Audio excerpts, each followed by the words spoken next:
Egypt supports New Development Bank's sustainable energy vision.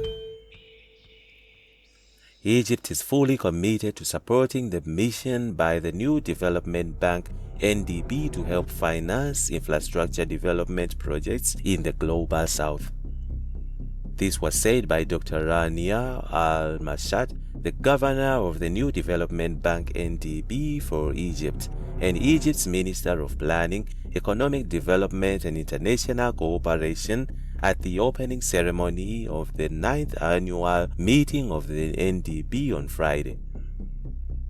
Egypt stood ready to work alongside its BRICS partners to strengthen South-South cooperation and contribute to its shared prosperity, she said. This year is particularly significant for Egypt as we join you here in the annual meeting of the first time as a BRICS Plus country. This membership represents not only a recognition of our growing economic potential, but also an alignment with the values and objectives shared by all BRICS nations, values rooted in fostering inclusive growth and enhancing cooperation among emerging markets and developing countries, she said. The NDB is a multilateral development bank established by the Brazil, Russia, India, China, and South Africa BRICS with the purpose of mobilizing resources for infrastructure and sustainable development projects in emerging markets and developing countries. In September 2021, Bangladesh, the United Arab Emirates, and Uruguay joined the NDB. In December 2021, the NDB admitted Egypt, with more nations seeking membership. Al-Mashat said sustainable development had become ever more crucial in these challenging times. The theme of this year's meeting, Investing in a Sustainable Future, resonates deeply with the objectives we all strive to achieve, particularly in a world that is grappling with unprecedented challenges ranging from the lingering effects of the COVID-19 pandemic, climate changes, and geopolitical tensions affecting peace and security, particularly in the Middle East, she added. Al-Mashat said Egypt had always believed in the power of multilateral cooperation. In strategic geographical location, bridging Africa, Asia, and Europe has long positioned it as a critical nexus for trade, culture, and innovation. Today, this positioning also underscores our role in fostering South-South and triangular economic cooperation and contributing to the global development agenda, she said. Over the past decade, Egypt had embarked on a comprehensive economic reform program aimed at restoring macroeconomic stability and fostering inclusive, quality growth. Despite the significant achievements made, including a marked improvement in public finance, investor confidence, and job creation, the country continues to face challenges exacerbated by external shocks and global economic instability. In response, Al-Mashat said Egypt was reinforcing its commitment to multi-stakeholder partnerships and sharing the best practices and policies among the emerging economies, which were essential in mobilizing resources for sustainable development.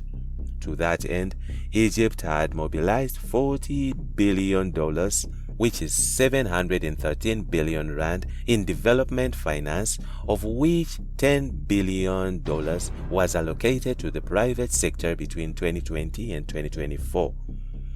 Egypt said development finance institutions like the NDB were at the forefront of addressing the infrastructure needs of emerging markets and developing countries. The scale of these needs is staggering, with Africa alone facing an infrastructure financing gap of up to $108 billion annually, Al-Mashat said. This is where the NDB's role becomes crucial, not only in providing financial resources, but also in leveraging private sector investments and co-financing arrangements that can amplify our collective impact. Egypt was particularly focused on advancing its green energy initiatives as part of its national climate strategy.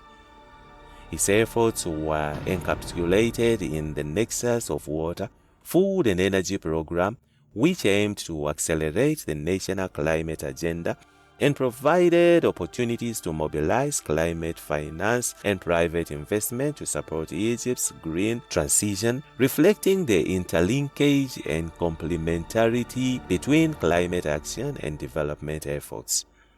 We look forward to NDB's support in this domain, whether through direct financing or by providing technical assistance, Al-Mashat said. Financing. Al-Mashat added that to navigate the complexities of global financial markets, it was essential to explore innovative financing solutions such as blended finance, carbon credits, and debt for climate swaps, among others.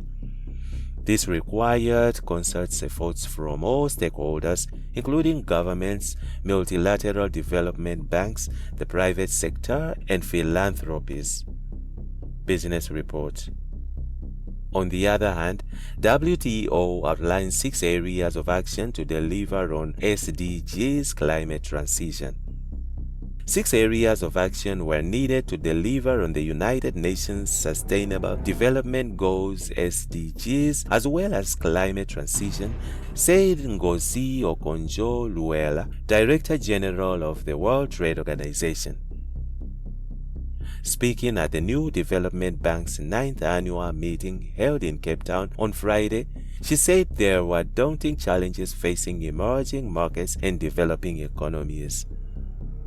UN Trade and Development UNCTAD estimates there is a $4 trillion, about 17.8 trillion rand, annual investment gap for delivering on SDGs and climate transition. Over half of the shortfall, or $2.2 trillion per year, related to the energy transition, $500 billion to investment in water supply and sanitation, $400 billion to economic infrastructure, particularly transportation and telecommunications, and $300 billion related to agriculture. Emerging markets and developing economies other than China would need $1 trillion in external financing per year by 2030.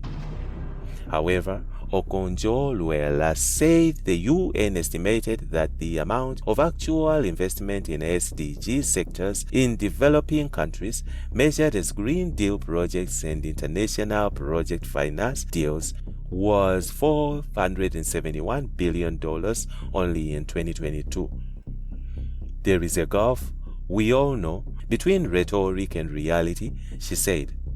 While the $4 trillion annual investment gap for delivering on development goals and climate ambitions sound huge, Okonjo-Iweala said it represented only around 1% of global financial assets.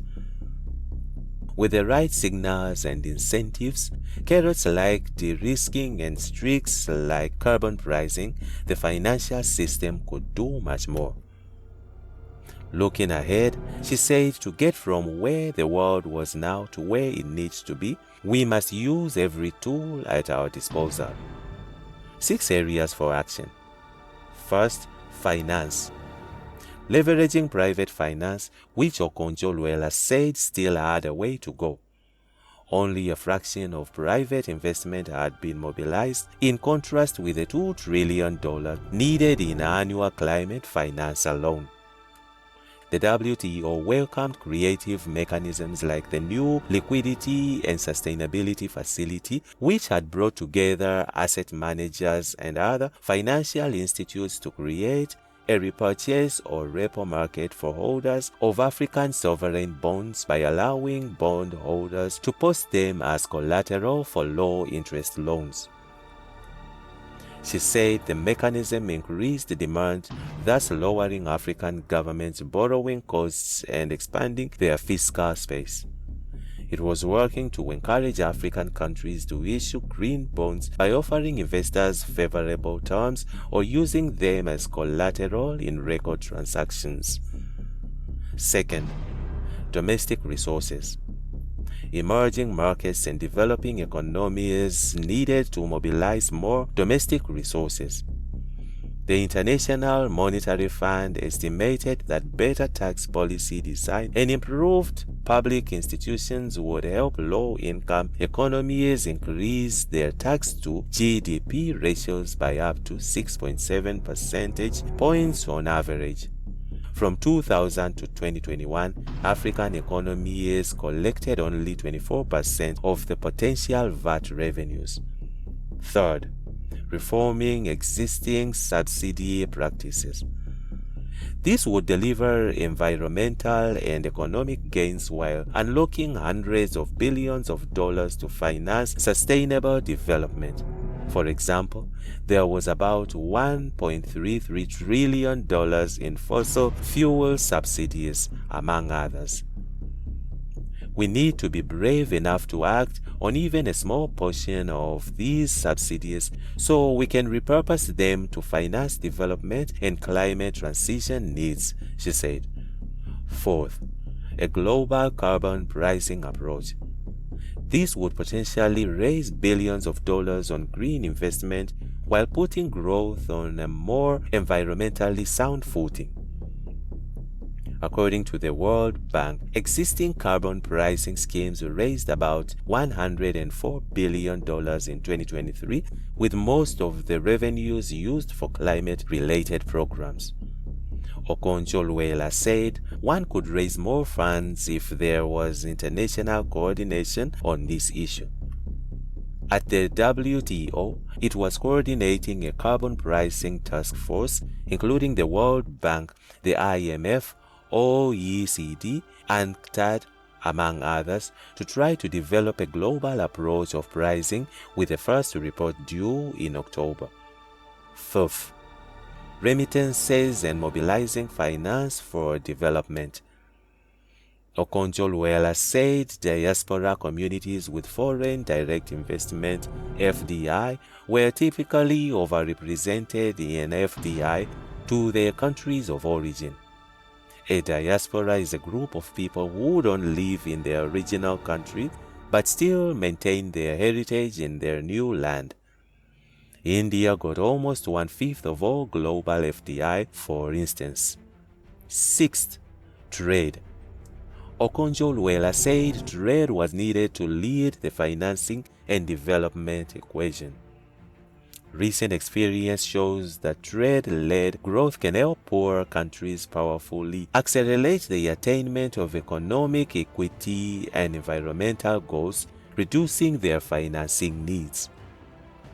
Increased participation in global trade by poor countries over the past 30 years has been a major factor in bringing down the share of the world population living in extreme poverty from 33% in 1995 to 9% in 2022, she said. Okonjo-Iweala explained that integration into global markets helped countries attract FDI and earn currency to service debts and financing. Open and predictable global trade, according to the WTO, remained a vital force for growth and development. To close the SDG and climate finance gaps, we will need the public and private sectors to do so much more, but we will need to also be smarter about what we do to mobilize finance and how we do it. Part of that means maintaining open global trade as a force multiplier for everything we are hoping to accomplish to improve lives in emerging markets and developing economies, she said. Okonjo-Iweala also called for support for the multilateral trading systems and the WTO. She urged NDB members to use their voices at the WTO to shape a positive future agenda for global trade and development. And that's it from Egypt's Africa. Stay tuned to USA political updates.